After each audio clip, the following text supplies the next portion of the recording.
In this video, we're going to learn how to do Tunisian crochet in joined rows. It will end up looking similar to doing Tunisian crochet in the round, except we will not have to do a double-ended hook. We're going to just Tunisian crochet flat as usual, and at the end of every row, we're going to connect it to the beginning of the row.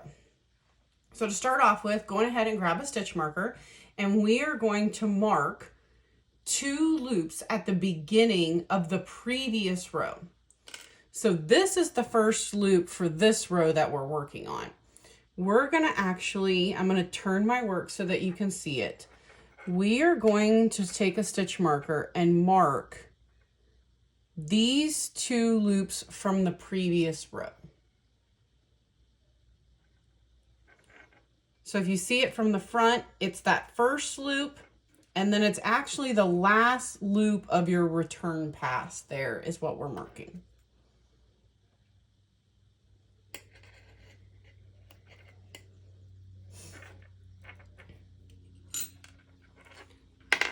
So you would go on ahead and do your forward pass as usual. You will work into the very last stitch.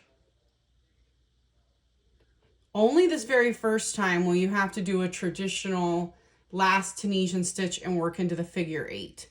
But you will perform a simple stitch or every single time into this loop, unless the pattern says something different. But it will usually be a simple stitch into this loop or this last stitch each time.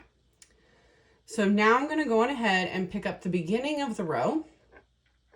Make sure that your row is nice and straight, that it's not tangled or twisted. If it's twisting and you can't get it undone, I suggest using a longer cord, and that'll help with some of the issues about getting it straight for the very first pass.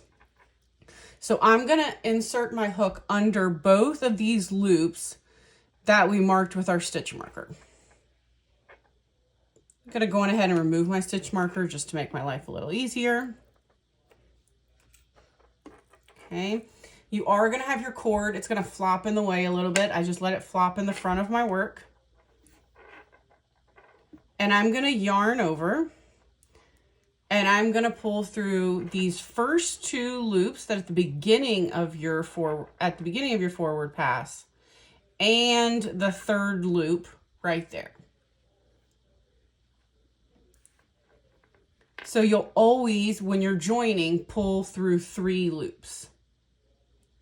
Then you're going to go on ahead and complete your return pass as usual, yarn over and pulling through 2. I'm going to do that one more time though, just to make sure that it's clear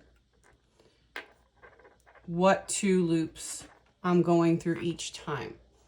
So again, it's these back 2 loops. Make sure you grab both of them. And then I'm going to yarn over and pull through all 3 of the loops.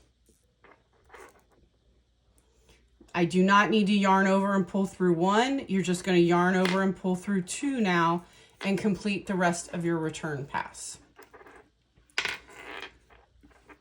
You will need to sew up this little hole and connect this end here to make it a nice complete round.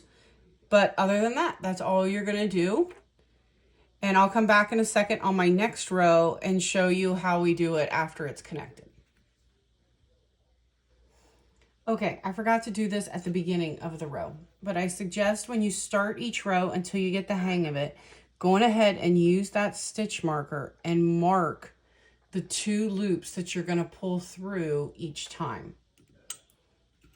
So I'm going to go on ahead and mark them and finish my forward pass of this round. I've got a couple stitches left.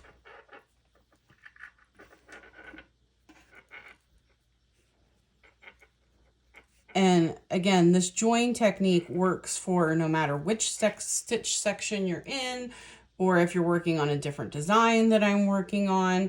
But if you're trying to join flat, this works for you.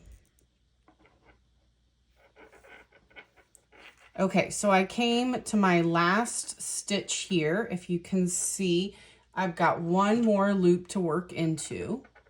And traditionally that would be my last Tunisian stitch. But now I'm just going to simple stitch into that last loop. Sometimes it can be a little tight depending how tight you pulled it from the previous row. I'm going to go ahead and simple stitch. And now I'm going to again connect to the previous row the 2 loops that I marked with the stitch marker. So if it helps you, go ahead and insert your hook while you still have the stitch marker on to make sure that you got those 2 loops. Eventually, when you'll get the hang of this and you may not need the stitch marker anymore, that you'll figure out where the loops are each time. So now remember, you have those 1, 2 loops from the beginning of the row, of the previous row, and then you have your 1 loop here. So you're going to yarn over and pull through all 3. Again, remember, you're not going to yarn over and pull through 1, you're going to yarn over and pull through 2 and complete the rest of your return pass. And as you can see, it's going to start making this nice little join here for you.